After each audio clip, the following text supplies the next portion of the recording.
Queridos, com muita alegria, saúdo a todos com a paz do Senhor. Quero ler o texto, tendo em vista que a igreja está de pé. Abram as vossas Bíblias, por favor. No Evangelho segundo escreveu São João, capítulo 14.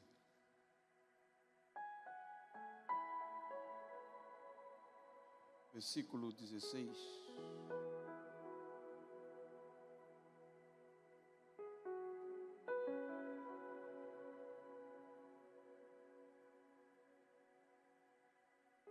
O texto é muito conhecido, mas é dentro da proposta, onde em uma palavra de despedida prévia,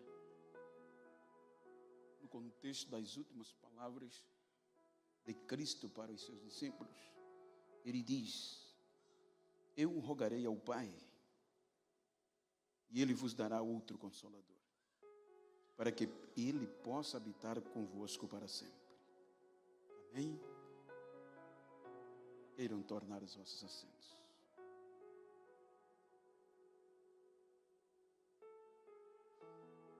Queridos, eu quero agradecer a Deus pelo rico privilégio de poder estar entre vós. Para tanto, agradeço ao pastor Hebron. Muito obrigado, pastor, pelo convite, a anuência, pela credibilidade, junto com a sua muito digna esposa, a pastora Cleone, pastor Denir, a pastora Cleusa, como presidente e vice-presidente desta igreja. E em nome deles, externo a minha gratidão a todo o corpo ministerial, à igreja. Que Deus recompense-os por este carinho. Quero registrar e agradecer ao pastor Hebron por me dar a oportunidade de conhecer o pastor Reginaldo, o presbítero Davi, que contactou-me. Muito obrigado por me dar esse presente. Eu só tenho a agradecer o carinho, o cuidado que eles me transportaram até aqui. Obrigado, amigos. Queridos, o que eu vou falar não é nada novo, como não pode ser, que é Bíblia, mas com base em motivos que nós temos para manter vivo esta esperança, traduzido em avivamento. Eu tomei por base esse texto para conciliar com todo o contexto bíblico, para no final nós ponderarmos e sabermos ou mensurar se temos motivos para, unidos juntos, continuar promovendo este avivamento. Pois o tema, a proposta, todos por um pleno, um completo avivamento, é bem verdade que está no sentido bíblico, espiritual, está vivo. Então me permita contextualizar a Bíblia com a história teológica, para tentar de uma forma expositiva dar motivo a você e a mim para não desistirmos. Quando nós observamos o contexto principal que foi lido em Atos 2, e o texto que eu li, a Bíblia nos mostra que quando nós observamos a história, o que Deus pede para tanto Isaías como Ezequiel usar para identificar o orgulho e a soberba humana, então precisamos visualizar algum contexto numa vista panorâmica. Veja que o contexto de Ezequiel, quando Deus pede para que ele envie uma profecia ao rei de Tiro, Então, o personagem principal, ou o tema principal, é a soberba, o orgulho. Então, Deus usa o Lúcifer, o anjo da perfeição. Então, é quando Ezequiel faz algumas menções de perfeição e de contaminação dos santuários. É bem verdade que neste contexto panorâmico, nós percebemos um contexto de uma terra mineral, a terra natural, pós-dilúvio, ou antes-dilúvio, pós-dilúvio, a nosso tempo e uma nova terra. Precisamos analisar alguns filhos, categoria bíblica, filhos por criação, filhos por formação, filhos por eleição, filho por geração e filhos por adoção. Veja que todo o contexto está envolto em um só propósito. Pois no contexto da terra mineral, que Ezequiel fala,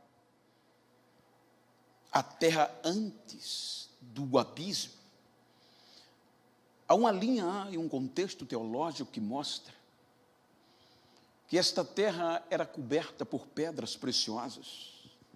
Em suma, estas pedras preciosas que hoje o homem tem que cavar para encontrar, elas viviam na superfície da terra. A terra era coberta por estas pedras preciosas, a terra mineral. E esta terra era habitada por grande parte de anjos, que tinham acesso. E a função principal, a tarefa principal desses anjos, em seus santuários, eram adorar a Deus, era glorificar a Deus. E como Ezequiel mostra a responsabilidade de Lúcifer como sacerdote desses anjos, porque sacerdote é o intercessor, o intermediário. Veja que Ezequiel mostra que Lúcifer era perfeito desde o dia que foi criado. Então veja que a mesma lógica ainda continua até hoje, em termo organizacional. Nós temos aqui cerca de 30 e poucas congregações em Sara. E dentre essas congregações tem um representante. E estes representantes, possivelmente, é no meu estado, não sei aqui, uma vez por mês, comparece diante do pastor, no caso aqui Hebron, para prestar conta de como vai trazer a produtividade das suas congregações. Automaticamente, uma vez por mês, o pastor Hebron, ele vai representando todos esses outros dirigentes de todas as congregações diante de uma convenção. E ele vai expor quando assim é necessário. Então, dentro do contexto da terra mineral, você vai ver que essa organização era praxe. Os anjos tinham os seus santuários, e cada santuário tinha um representante. E a função deles era adorar, produzir louvores a Deus em meio às pedras afogueadas, que eram as pedras preciosas. E a responsabilidade de Lúcifer, esses anjos traziam toda a produtividade dos seus santuários a Lúcifer. E a representação de Lúcifer era guardar no coração, diz o texto, por conta da perfeição. E ele subia ao trono cotidianamente. E quando chegava diante de Deus, do santuário, do monte de Deus, ele ia expor o que os anjos produziam na terra de Deus. Então diz o contexto teológico, a linha da terra mineral, que o Lúcifer tinha este dever de chegar diante de Deus, e quando ele se expunha diante de Deus, abria o coração e tirava o que vinha da terra. E o que era? Olhando para Deus, frente a frente, ele começava a abrir o coração e dizer o que era enviado da terra: tu és santo, tu és grandioso, tu és digno de glória, tu és digno de louvor, tu és digno de majestade, e toda a terra está cheia da tua glória. Então ele fazia isso constantemente. a ponto que esta função de perfeição o ludibriou pelo cargo, pela função. Então ele tentou tomar para si, e ele conseguiu contaminar 30%, uma terça parte, 33%, vírgula alguma coisa, desses líderes, desses santuários. Como? Que aquela glória seria para ele, e ele seria semelhante ao Altíssimo. Então, quando ele conseguiu 33%, um terço, ele sobe com um objetivo, de ser igual ao soberano Deus. Eu subirei, estabelecerei o meu trono, igual ou paralelo ao do Altíssimo, e serei semelhante a ele. Veja ao que ponto ele chegou. Então, em uma dessas subidas pretensiosas, então é quando ele chega diante de Deus, com o coração já não mais perfeito. Ezequiel registra que Deus olha para ele e diz: tu eras perfeito, desde o dia que fosse criado. Aí Deus coloca elogio, mas termina dizendo: mas fosse achado em falta, contaminasse os teus santuários, e eu te lançarei fora da minha presença. Então Lúcifer é expulso do céu, sem segunda oportunidade. Aquela terça parte de anjos que contaminados foram presos para o juízo final. A terra é impactada pela desolação, e se torna sem forma e vazia. As águas cobrem e a terra está na beira do abismo. A Bíblia diz que o Espírito Santo pairava sobre a face do abismo. Talvez numa linguagem própria dizendo: ainda vai ter glória daqui. Ainda vai haver fogo aqui. Ao passar o tempo, aí Deus resolve trazer a terra natural. Gênesis diz: no princípio criou Deus os céus e a terra era. Tudo que era é passado, já existiu, sem forma e vazia. Então Deus haja separação, e a terra volta a aparecer na beira do abismo, Os montões de água chamou mares, e a porção seca chamou terra. Vai criando, dando organização. Aí chega o ponto que Deus resolve e diz: façamos o homem à beira do abismo. Façamos o homem. O homem não existia. A nossa semelhança. Então, quando nós vamos para um texto de Jó 33, versículo 4, em um discurso do sábio Eliú, ele faz menção desta criação. Ele diz: o Espírito Santo me formou, e o sopro do Todo-Poderoso me deu fôlego de vida. Veja que ele distingue. Ele diz que o Espírito Santo foi quem formou, foi quem juntou peça por peça, foi quem pegou o barro e saiu formando orelha, o olho, sobrancelha. O Espírito Santo foi batendo a massa, foi juntando o barro e formando o homem. Ele forma o homem de uma maneira tão especial, ele se agradou tanto deste homem, que ele faz um lugarzinho para ele. Eu vou habitar neste homem. Eu vou viver entre eles. E Deus sopra, e o homem recebe fôlego de vida. Agora o homem vivo, todos os dias. A Bíblia diz que na virada do dia havia culto na terra de novo. O homem não tinha outra função do que adorar a Deus e glorificar o seu nome. Agora o homem não ia aos céus, era Deus que vinha ao homem. E todo dia ele era adorado no Éden.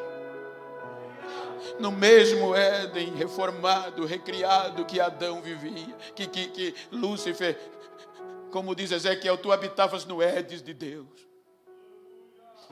Mas aí vem Lúcifer e ludibria o homem. Aí Deus vem um certo dia e o homem não está no lugar do culto. Em síntese, a igreja estava fechada. Onde você está, meu filho? Estou escondido. O homem pecou. O direito era do homem ser extinto, excluído. Mas Deus resolveu dar-lhe chances e oportunidades. Expulsa-o da sua presença. Agora você percebe que já não havia mais relacionamento. O homem foi destituído da glória, da presença de Deus. Não havia mais culto, não havia mais louvor, não havia mais adoração subindo. Capítulo 6 do Gênesis. Já é geração. E veja aqui a epígrafe do capítulo 6 diz que de forma generalizada, a geração de Adão se comportava mal em todos os seus procedimentos. E o seu comportamento cheirou mal à narina de Deus. Então Deus determinou: não contenderá o meu espírito, ou seja, não ficará o meu espírito para sempre com o homem, pois os seus dias serão contados. E o homem, sem essa presença, a lacuna, porque o espírito é tirado dele. O dilúvio vem, mas Deus poupa 8 almas para manter vivo.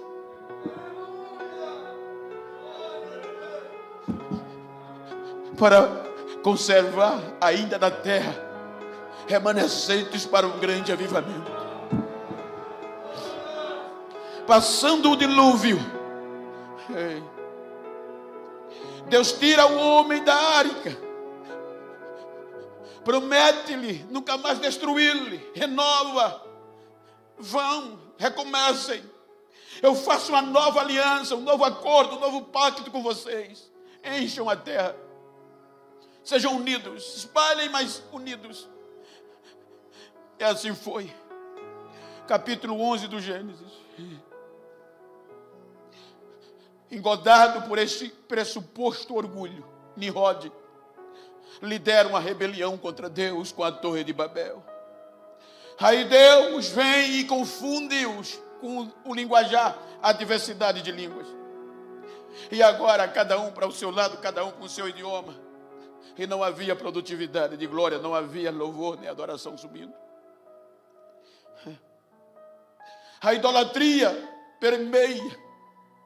Em vez de se prostrarem a Deus, o sol, a lua, os astros eram adorados. Aí propôs Deus. Veja aqui os anjos, filhos por criação, o homem por formação. Israel é filho por eleição, preterido. Deuteronômio 7 diz que Deus escolheu, no meio da idolatria, elegeu um povo para si. Um povo que tivesse a função de que por meio dele todas as nações voltassem a Deus. E surge Israel. E quando Israel surge, você vai perceber que a primeira coisa que Deus dá é sacerdote. O que era o sacerdote? Veja que o livro de Levítico é meramente ritual. Rituais de como o povo se chegar a Deus. O livro do Êxodo tem o doar de um sacerdote. Lúcifer, lá na terra mineral, a sua veste sacerdotal tinha 9 pedras preciosas. Em Ezequiel você vai ver. Agora com Israel, Deus acrescenta mais 3. O sacerdote trazia um peitoral. Não eram 9, eram 12 pedras preciosas. Isso implica dizer, Deus acrescentou mais 3.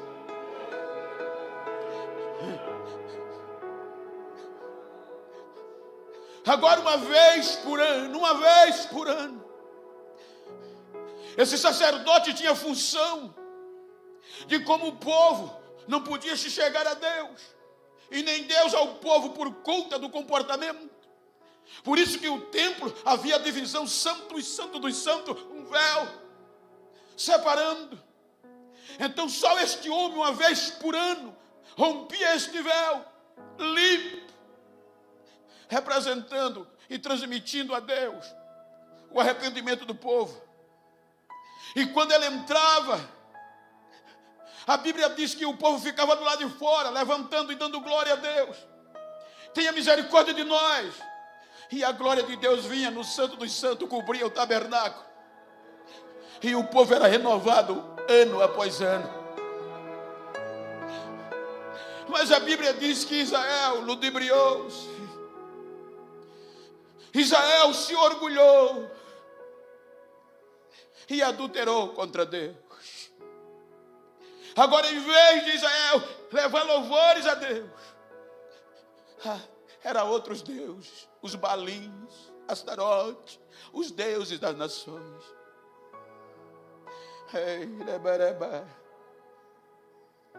Mas Deus não desiste.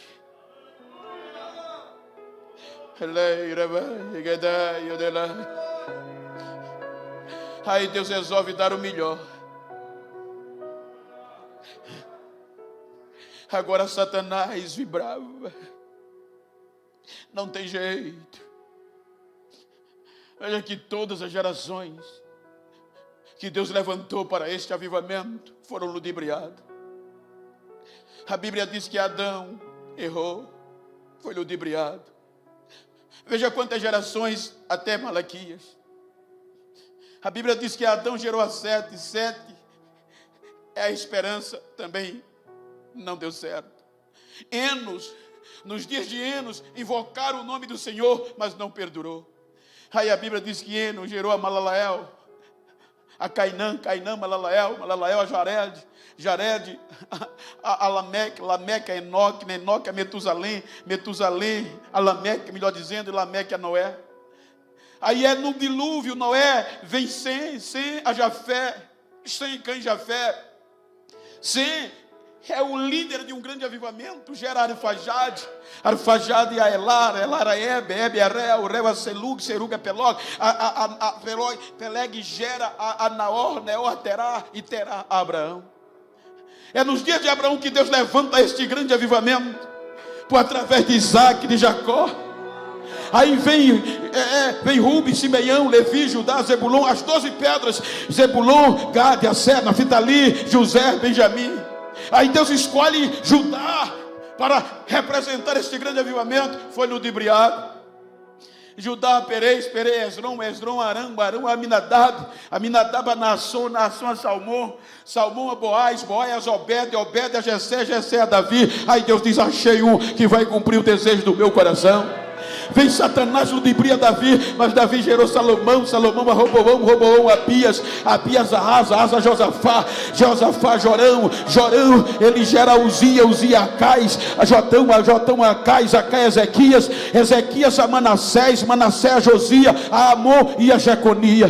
Veja que a adulteração de Israel leva neste tempo Israel para o cativeiro. Aí vem o tempo passando, aí vem o Novo Testamento. Aí Mateus continua dizendo: depois da deportação babilônica, ali Jeconias tinha gerado a Salatiel a Zorobabel gerou Aquim a Abiúde a Zadok a Azó a Eleazar a Matã a Jacó e Jacó a José, qual foi marido de Maria. Aí é neste tempo que diz Paulo, cumprindo a plenitude dos tempos, resolveu Deus fazer o que? Gerar o filho por geração, e no ventre de Maria foi gerado Jesus no ventre de Maria.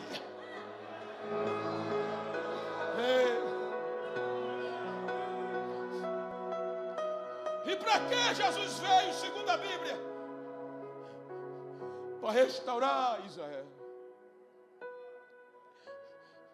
para restaurar o grande projeto de avivamento missionário. Mas Israel rejeitou. Veja que a rejeição começa pelo poder político, porque Herodes achou uma ameaça. É rejeitado pela religião, pelos seus.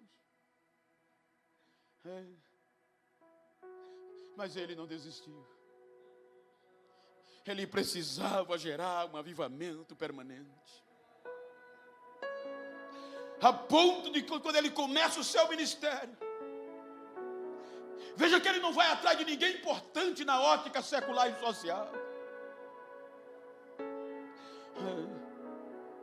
A Bíblia diz que muitos acreditavam nele, Mas por conta da igreja que seguia ele, muitos não tinham coragem de segui-lo porque era vergonhoso. Porque só seguia ele a maioria de ex-cego, ex-coxo, ex-endemoniado.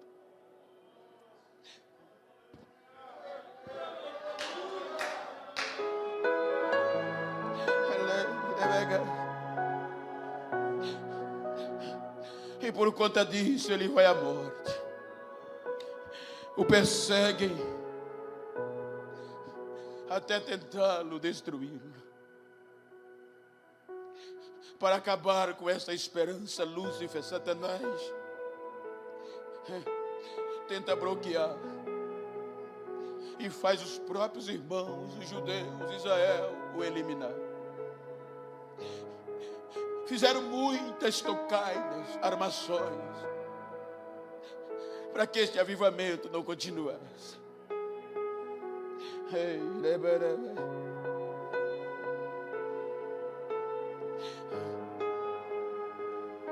Se matarmos ele, a gente acaba com isso. E vamos matá-lo de uma forma vergonhosa, humilhante, que era a cruz.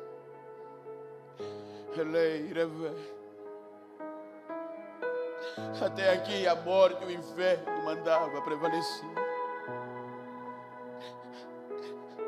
Todos os projetos de avivamento foram ofuscados pela morte e o inferno até aqui.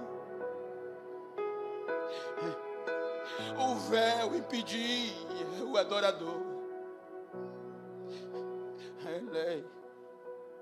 A ponto que em Samaria uma mulher o questionou. Uma judia samaritana que não tinha direito de adorar em Jerusalém.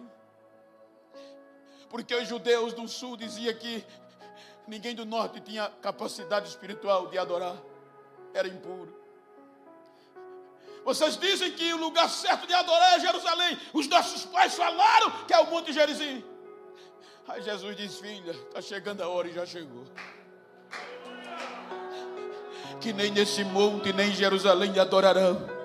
Porque os verdadeiros adoradores vão adorar o Pai em espírito e em verdade. Ou seja, está chegando a hora e já chegou. Em todo o Antigo Testamento, o Espírito Santo vinha, mas não ficava. Em algo excepcional, ele vinha para manter o projeto vivo, usava alguém e voltava. Mas o desejo dele era vir para sempre. O lugarzinho estava lá.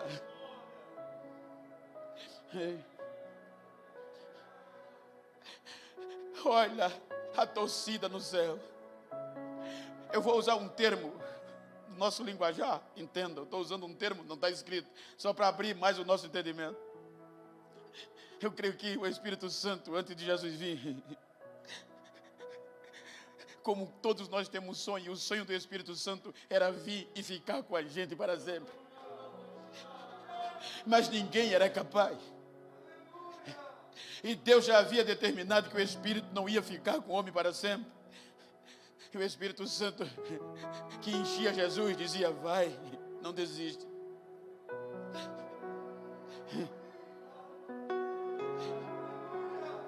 Aí nas últimas palavras com os discípulos, Jesus, sabendo que estava chegando a hora do grande desafio, ele diz: eu não vou deixar vocês órfãos. Eu vou para o Pai. E eu vou rogar ao Pai. A palavra rogar no original, ela quer dizer, mesmo que a resposta seja não, mesmo assim eu vou pedir. Eu vou rogar ao Pai. E o Pai vai enviar o outro Consolador. E Ele vai ficar com vocês para sempre. Não vai ser mais de vir e voltar. Ele vai ficar para sempre.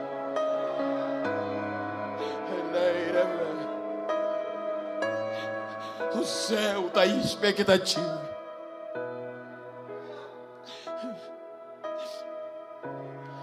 A cruz veio. A morte e o inferno vibrava. Jesus é crucificado para acabar com a nossa esperança, e aqueles que o seguiam tinham que dissipar-se. Quando crucificam Jesus na cruz, a expectativa era: acabou, é mais um.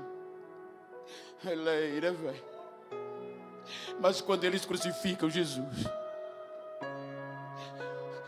a natureza começa a impactar, a arremessar. Há trevas. Meio-dia o sol escurece, não suporta. E a Bíblia diz que há escuridão na terra. Jesus é crucificado. 3 horas da tarde, em meio à escuridão, ele brada: Pai, está feito.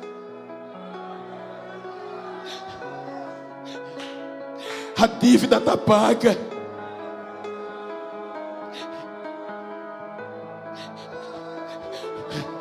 Eu venci. A terra não suporta. As placas tectônicas começam a bater uma na outra, talvez gritando: morte, acabou, morte. Ele venceu. Aí Mateus diz: enquanto a pedra batia uma na outra, as placas, o terremoto lá em cima era arrebentando, até as rochas se abriam no meio. Aí o véu que separava os judeus e só o homem não suporta, e é rasgado de alto a baixo. Agora o caminho vai estar livre. Agora vai ter glória subindo de novo. Agora vai ter adorador entrando para adorar. Terceiro dia,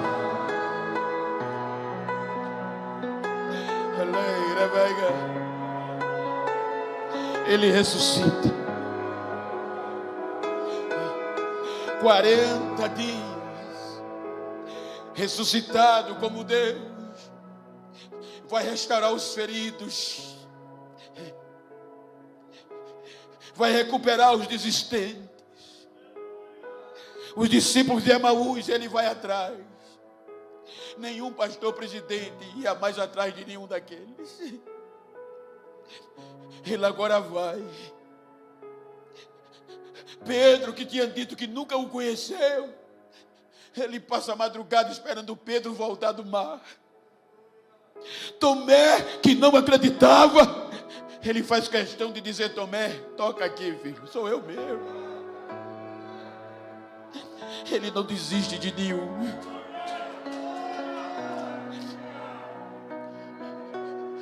Sobe a Deus. E o erro de Adão estava registrado na escrita na mão do Todo-Poderoso, porque a dívida tinha sido ajuizada. Aí veja que em Apocalipse 5, João, o evangelista, na visão, ele mostra esse momento, dá para se entender isso. Ele diz que foi arrebatado no céu em espírito, e quando chegou no céu, ele viu um ser poderoso sentado num alto e sublime trono, e na sua mão direita tinha uma escritura selada com 7 selos, e a sua escrita era por dentro e por fora. E um anjo veio com a voz forte e disse a ele: João, até aqui ninguém foi achado digno de abrir o livro, nem de desatar seus 7 selos. Aí João disse que chorava, porque ninguém for achado digno. Enquanto ele chorava, é este momento que Jesus revela a ele. Aí vem um anjo forte dizendo: João, para, não chora mais não. O que é que houve? Porque eu devo parar de chorar? Ele diz que quando levanta a cabeça, ele vê um como um cordeiro que vai entrando no céu. E ele diz: quando aquele que entrando no céu, o anjo disse para mim: eis o leão da tribo de Judá, a raiz de Davi. Ele venceu e ele é digno de tomar o livro e de desatar seus 7 selos e de o ler. Aí João diz que quando olha, ele vai direto para o que está sentado no trono, e quando está sentado no trono, ele toma a escrita na mão direita do que estava sentado no trono. Quando ele toma a escrita em suas mãos, aí João diz que os 4 seres viventes que adoravam a Deus, os 24 anciões que observam o trono, não resistiram, caíram aos pés do Cordeiro e começaram a proclamar: digno de glória, de louvor, de sabedoria é o Cordeiro que foi morto e reviveu e comprou com seu sangue para Deus povos de toda língua, raça, tribo e nação, e os fez sacerdote, e eles vão reinar sobre a terra. Eles vão reinar sobre a terra. Eles vão reinar sobre a terra. Aí João diz que de repente ouviu vozes de milhares, de milhares, de milhões, de milhões. Lúcifer levava só dos anjos da terra mineral, mas agora o impacto foi tão grande que João diz que ouviu vozes vindo de toda parte.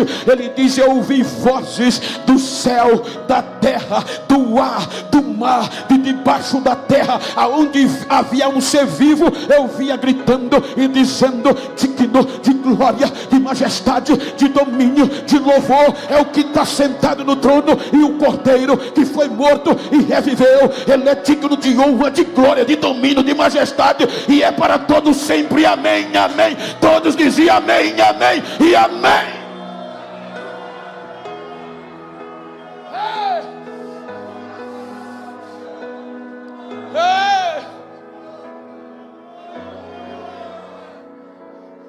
Os judeus restauraram,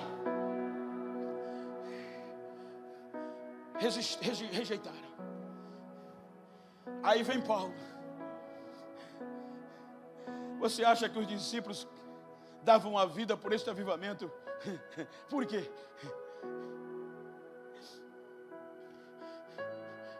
Aí agora, quando a cerimônia é completa lá em cima, quando o véu é rasgado, quando a morte e o inferno são vencidos,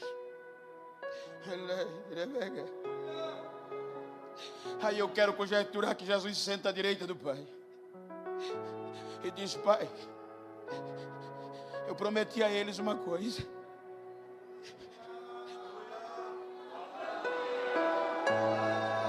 e eles não vão conseguir sem isso manterem vivos. Pai, eu disse a eles que eu ia te pedir, envia o Espírito a eles. Esse mesmo Espírito que tu me deste, envia a eles. E não para ir e voltar, mas ficar para ele, para lembrar a eles todas as coisas que eu ensinei.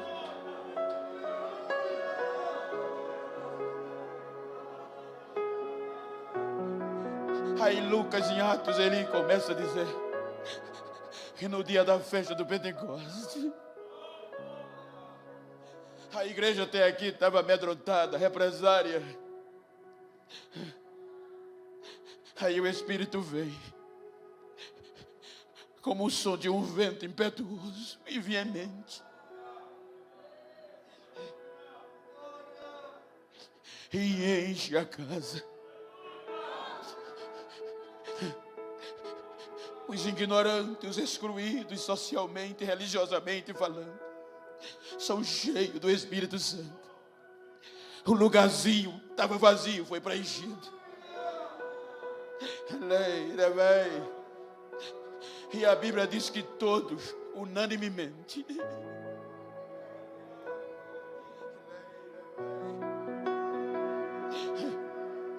o avivamento sacode Jerusalém.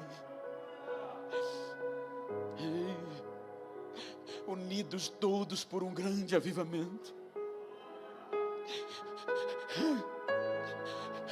Não tinha ninguém maior nem menor, eram todos iguais. As prisões não eliminavam-os, não os amedrontavam-os. Quanto mais prendiam, mais eles oravam e o avivamento caía. Cadeias eram abertas.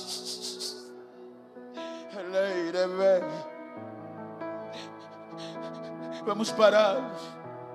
Mas agora não podia, que não dependia só de um homem uma vez por ano. Agora o caminho estava aberto. E o dono, o vencedor, estava sentado à direita do poder. A morte e o inferno não tinham mais poder. O inferno, as portas do inferno não vai prevalecer contra a minha igreja. Eu venci, dizia ele. Tentaram de tudo desde os primórdios para arrebentar, para desestimular a igreja. Veja que a primeira coisa foi a religião. E se espantavam. Eles mesmos diziam: esses homens não têm capacidade, essas mulheres, de serem tão resistentes. Aí outros diziam: eles só podem ter estado com Jesus. Jesus está vivo, não tem jeito. Para eles suportar tudo isso e não desistir, não tem jeito. Quanto mais prendiam, era que eles eram mais ousados. Diz a história do cristianismo que o poder em Jerusalém foi tão grande que o alto clero do judaísmo precisou de alguém para conter aquele avivamento. Aí aparece Gamaliel e apresenta alguém que era top, tanto na lei como também no conhecimento geral, filosófico, no direito judicial. Era o doutor Saulo, o boca quente, a maior força da lei, da maior seita dos fariseus, os fariseus, a seita mais rigorosa. Aí Gamaliel diz: tem um menino aí, um jovem que é bom, e ele pode acabar com esse avivamento, com esse fogo dessa igreja. Aí a alta cúpula nomeia Saulo responsável para parar esse avivamento. Mas a igreja era unida, era todos por um grande avivamento. Veja que a Bíblia diz que o doutor Saulo arrebenta, prendendo, jogando na prisão, arrastando os crentes. Aonde ele sabia que tem um seguidor de Cristo, ele ia, assolava, pisava de pé e jogava na prisão. Muitos desviaram, apostando da fé, mas uma grande maioria não desistia, continuava firme. E para melhorar, saíram de Jerusalém, amedrontados, perseguidos. Mas o avivamento era tão unido e tão grande, que a Bíblia diz que por onde eles passavam, eles iam falando que Jesus estava vivo, e o avivamento ia caindo. Samaria foi tomada por este grande avivamento, as cidades circunvizinhas, e também chegou em Damasco. Quando o avivamento chegou em Damasco, vieram dizer ao doutor: estes crentes já chegaram em Damasco e o avivamento está arrebentando lá, a igreja está quebrando tudo lá, como diz os pregadores. Aí doutor Saulo, cheio de raiva, respirando ameaça de morte, pede fé de ofício: eu vou lá e vou trazer esse povo. Quem não se desviar, eu vou trazer preso para Jerusalém. Pega a escolta de soldado e vai para Jerusalém, antes de para Damasco. Antes dele chegar em Damasco, a Bíblia diz que um facho de luz apresenta-se. Quando ele vê o facho de luz, o importante doutor Saulo já cai com a cara na poeira, e o soldado já levanta cego, só tendo direito de dizer: quem tu és, Senhor? Eu sou Jesus, a quem você persegue. E agora já entra em Damasco crente, jejuando, adorando.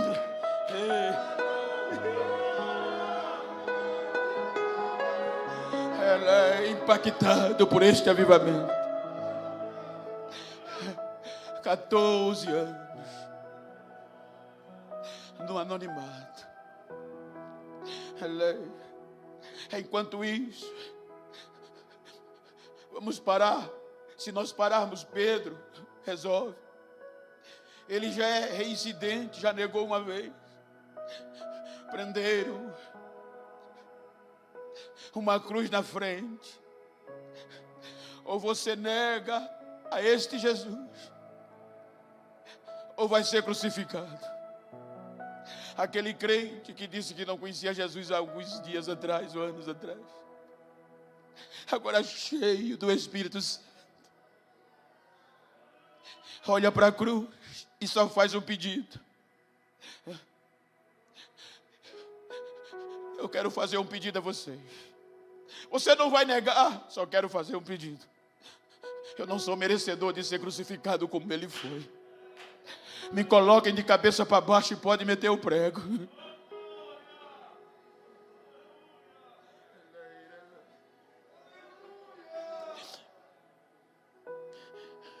não desistiu. E o avivamento continua. Já haviam decapitado Tiago. Agora vai esfolar Bartolomeu. Vai matar Timóteo a cacetada. Vai jogar João para parar esse avivamento num tacho de fogo. Mas o Espírito Santo tira ele de lá. Ele é um provocador de avivamento. Ele anda escrevendo aos cristãos, dizendo que é já a última hora, que não desistam. Então joga ele na ilha de Patmos. Quero ver ele pregar lá. Aí João vai jogado na ilha de Patmos, sem poder pregar, mas o Espírito Santo vai lá. Jesus vem. E João diz que vê um barulho como o barulho de muitas águas. Quando olha, vê e quando ele olha, não acredita. Os cabelos eram brancos como lã, os olhos pareciam chama de fogo, os pés brilhavam e tinha um cinto escrito: Rei dos Reis, Senhor dos Senhores. Cai morto como morto aos seus pés. E Jesus diz a ele: João, não temas, sou eu sou o primeiro, eu sou o último, eu fui o que foi morto, mas eu estou vivo para sempre. Escreve. Aí agora a voz não vai, mas a escrita vai a todas as igrejas da Ásia. Eu sou o primeiro, eu sou o último, eu conheço as vossas obras. Quem vencer, eis que eu cedo venho, guarda o que tem, para ninguém tomar a tua coroa e ninguém para o avivamento.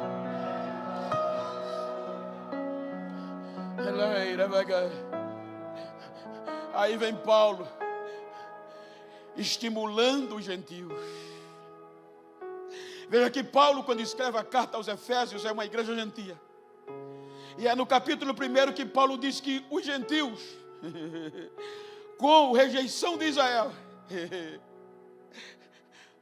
foram adotados como filhos de Deus.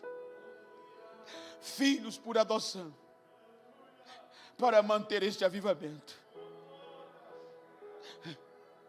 Então olha, se você pode, para quem está ao teu lado, diga: você foi adotado por Deus como filho. Não foi só para estar sentado no banco, foi para manter vivo este avivamento.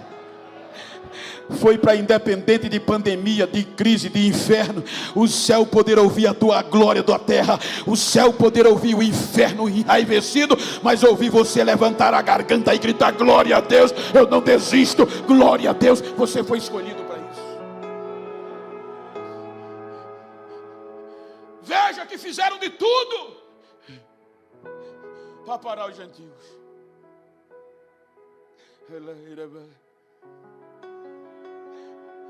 Veja o que Paulo escreve aos Romanos, capítulo 11.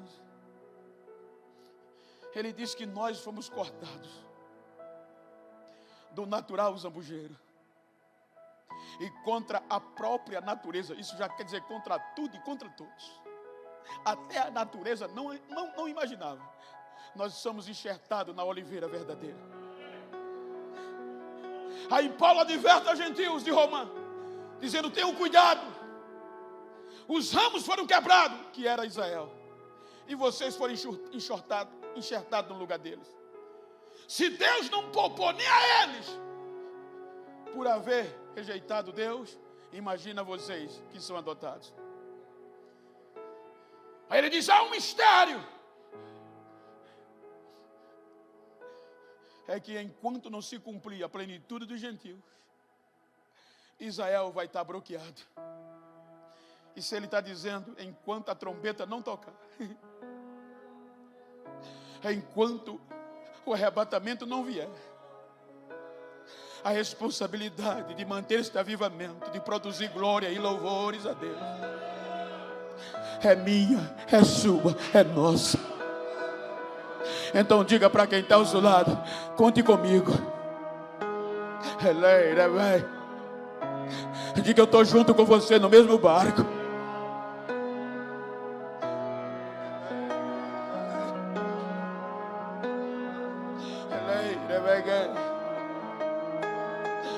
Independente de gravata, de paletó, de cargo, não, todos juntos.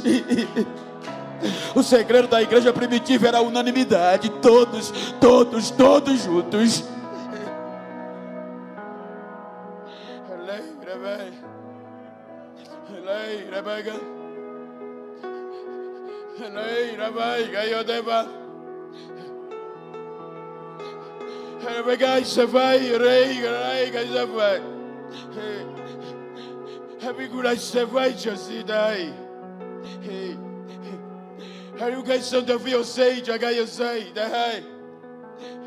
Todos os dias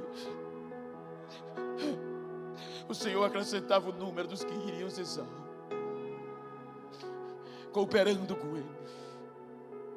Prende Paulo, um estado. Paulo é decapitado, mas o avivamento não para.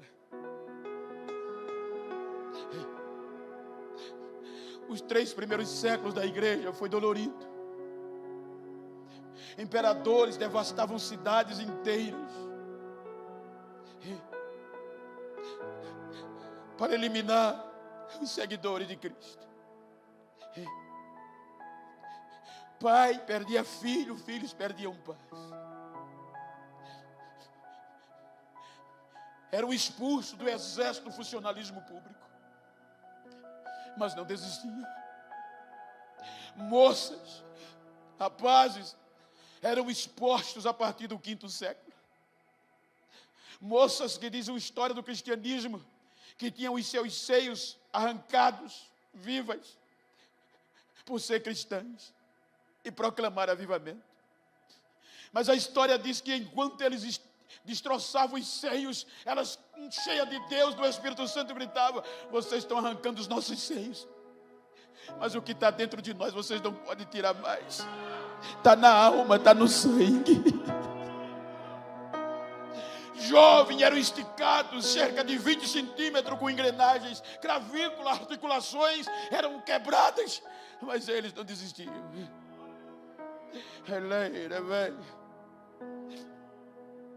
Vem o liberalismo teológico.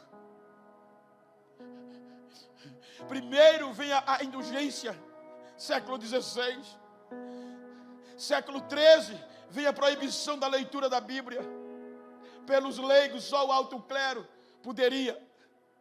Aí Deus levanta na região alemã da Boêmia o monge John Hus, o Ganso, que começa a escrever literatura. O alto clero chama-o para retratar, ele não tem como se retratar. Então vai ser queimado na estaca com a sua literatura. Enquanto a fumaça e o fogo queimava, ele gritava: vocês estão calando um ganso. Mas está vindo um cisne, e o cisne voa mais alto. O voo do cisne é mais longo e ele é mais bravo, vocês não vão para ele. Vem as indulgências, século XVI. O fogo do purgatório. Agora a graça, a fé, o sangue não tinha mais efeito, e glória a Deus, independia. Aí Deus levanta Lutero com as suas teses. Vem o século XVII, século XVIII, 1700. Aí vem o pior momento, o liberalismo teológico. E qual era o fim desses movimentos? Acabar o pentecostalismo, tirando a veracidade da Bíblia. O grande ícone Button do liberalismo teológico, um alemão de muito respeito, escreve, dissemina que do nosso credo: eu creio em Deus Pai, creio em Jesus Cristo, nascido da Virgem Maria, ressuscitou, foi morto, ressuscitou, foi morto por Pôncio Pilato, ressuscitou ao 3º dia, e está sentado à direita de Deus e voltará para julgar os vivos e os mortos. Ele começa a dizer que a única coisa verdadeira deste credo é só que morreu pelas mãos de Pôncio Pilato. O resto é fábula dos cristãos. Ele começa a tirar a veracidade da Bíblia, dos milagres da intervenção divina na vida do homem. Ele diz que Cristo é mais um que morreu e se torna vivo igual a Elvis Presley, que pelo o pregar dos cristãos, como a mídia ainda diz que é eterno, não morre.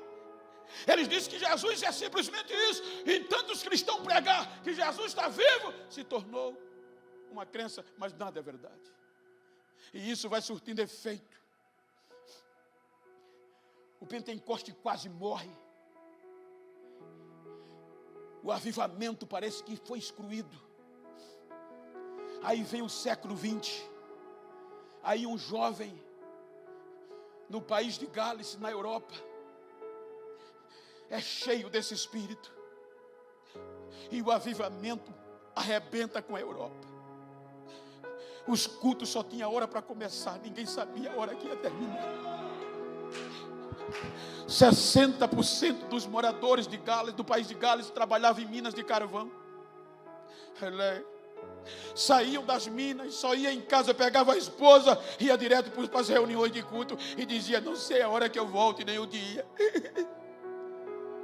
O avivamento foi tão grande que ficou conhecido mundialmente, não pela sua efusão, mas pelo tempo curto. Em um ano, quase 100 mil almas aceitaram Jesus naquele país. A tese do liberalismo foi quebrada. Ele está vivo, ele continua vivo. Século 20.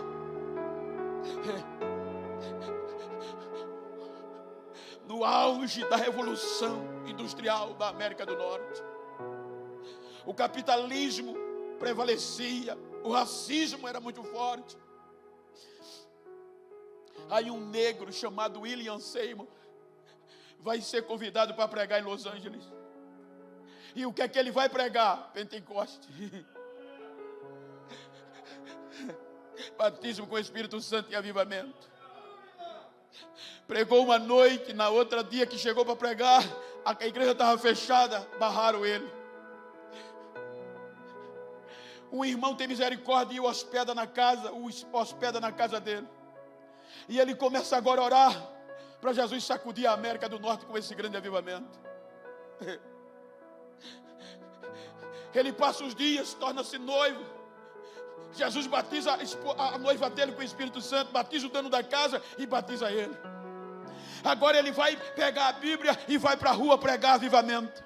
Usava caixa de sapato para fazer o púlpito e começa a pregar. A Bíblia diz que era um avivamento tão grande que quem passava pela rua era tocado, aceitava Jesus e já era batizado e já começava a falar línguas estranhas na rua. Daí, quando forma um grupo na rua Azusa, entra num período de oração para Jesus sacudir a América do Norte. Caiu um avivamento tão grande que o sótão cai e eles caem no primeiro piso falando línguas estranhas, e ficou conhecido até hoje o avivamento da rua Azusa na história, porque todos estavam juntos por um pleno avivamento. Século 20, 1910. Esses dias eu estava debaixo do pé de manga. Fui pregar em Belém, como ainda vou esse ano algumas vezes. Fiquei hospedado em um hotel em frente à praça que Daniel Berg e Gunnar Vigre desembarcaram. Olhando para cima para o pé de manga. E os irmãos disseram: pastor, ele chegará aqui sem ter o que comer, sem dinheiro, e catavam manga verde aqui para comer.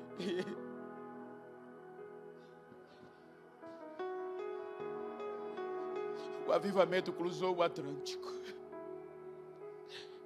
e pegou a Assembleia de Deus no Brasil.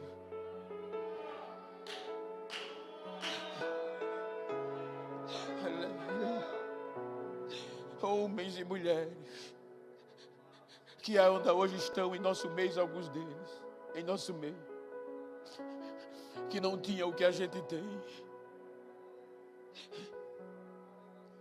Homens, jovens, moças, mulheres, que não tiveram o privilégio de pregar no microfone sem fim, que não recebiam cachê, que não tinham direito de cultuar em uma igreja com carpete e assentos almofadados.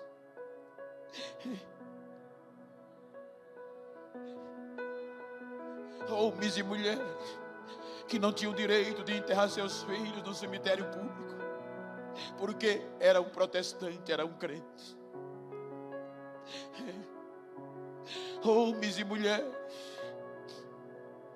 que não tinham direito de ver seus filhos ingressar em um colégio público, em uma faculdade, porque eram crentes.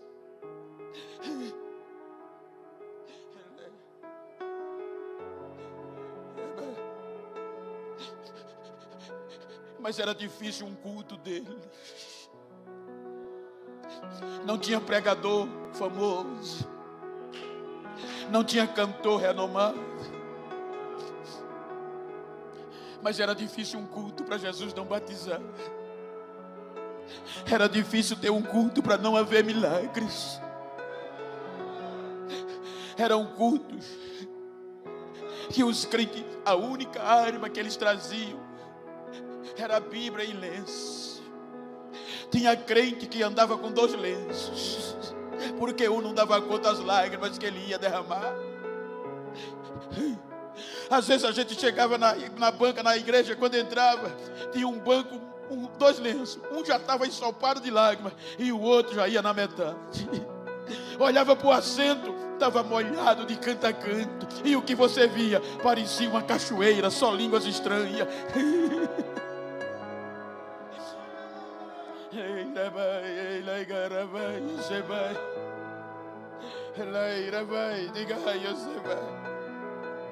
Chegou o século 21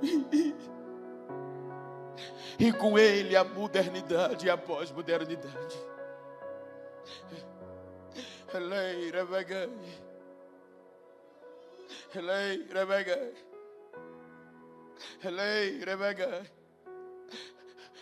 As raízes do liberalismo teológico permaneceram, influíram nas universidades, nos colégios teológicos e tal. E muitos nossos filhos e irmãos foram ludibriados por eles.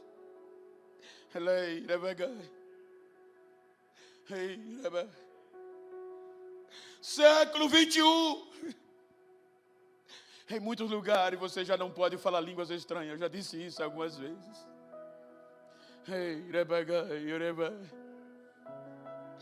Mas tem um grupo remanescente.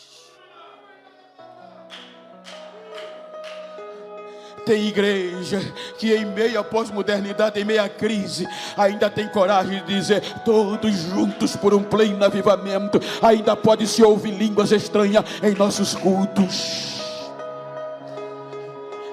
E eu estou numa delas esta noite. Deixa eu ouvir o barulho da Assembleia de Deus em Issaira. Deixa eu ouvir línguas estranhas. Olha para quem está ao teu lado e diga, nós somos adotados para isso. Independe da crise, independe da pós-modernidade. Issaira ainda tem avivamento.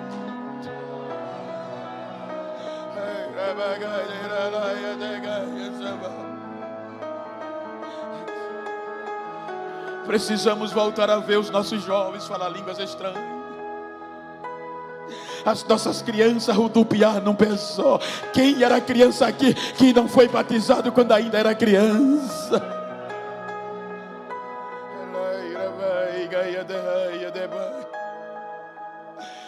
Todos juntos por um grande avivamento. Porque a trombeta vai tocar. A morte e o inferno não vai prevalecer. A igreja é intocável, a igreja é dele, e ele conquistou a igreja. Não foi numa rodada de cartas, não foi numa aposta, não. Ele conquistou, ele comprou a igreja pelo seu sangue. Ele não é dono da igreja pelo que faz, ele é dono da igreja pelo que ele é, pelo que ele é, pelo que ele é.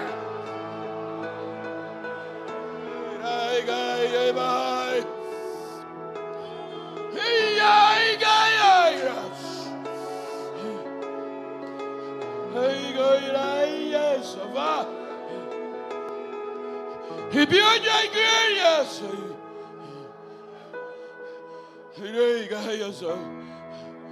Olha para quem está ao teu lado, diga, é o século 21.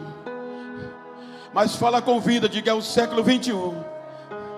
Diga para ele, é o nosso tempo, é a nossa vez, é a nossa hora.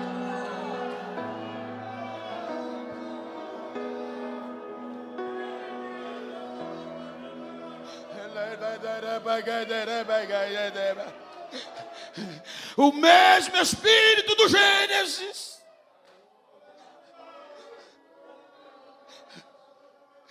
é o mesmo que estará aqui esta noite.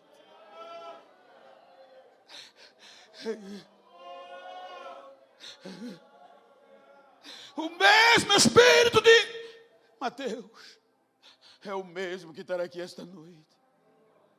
Então ninguém vai nos parar.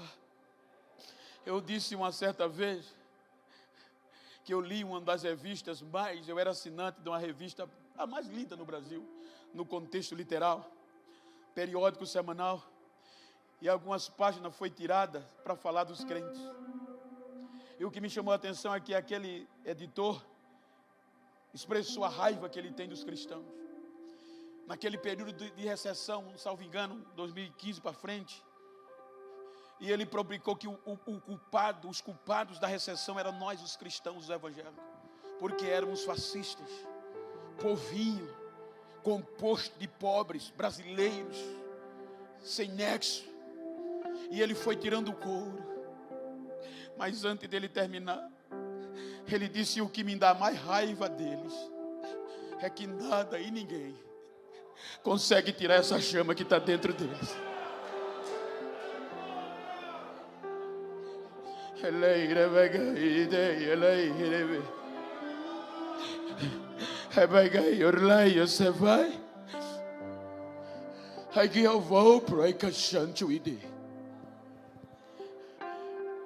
Eu sei, right, de glass.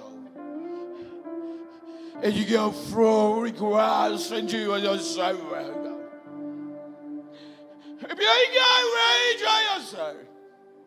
You're right again. And they will get sit your throne there, guys. But you will again, you're not false. I will excite your face. I go and separate key such a fast.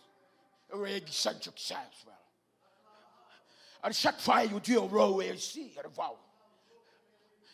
And every quiet day you're right. Abraço do meu espírito está sendo dado em vidas esta noite. Estou renovando sonhos e promessas e um grande avivamento esta noite. Preparem para esses dias os 4 cantos dessa cidade serem impactadas pelo poder da minha glória. Recebam agora.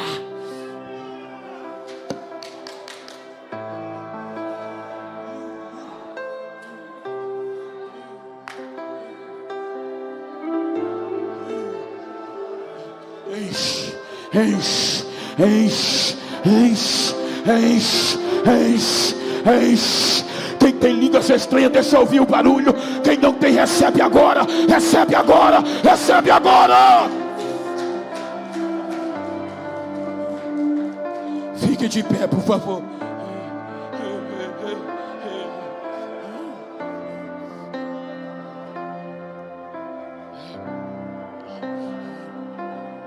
Eu rogarei ao Pai. Ele veio. O Espírito veio. Ele venceu. E estamos aqui para um grande avivamento.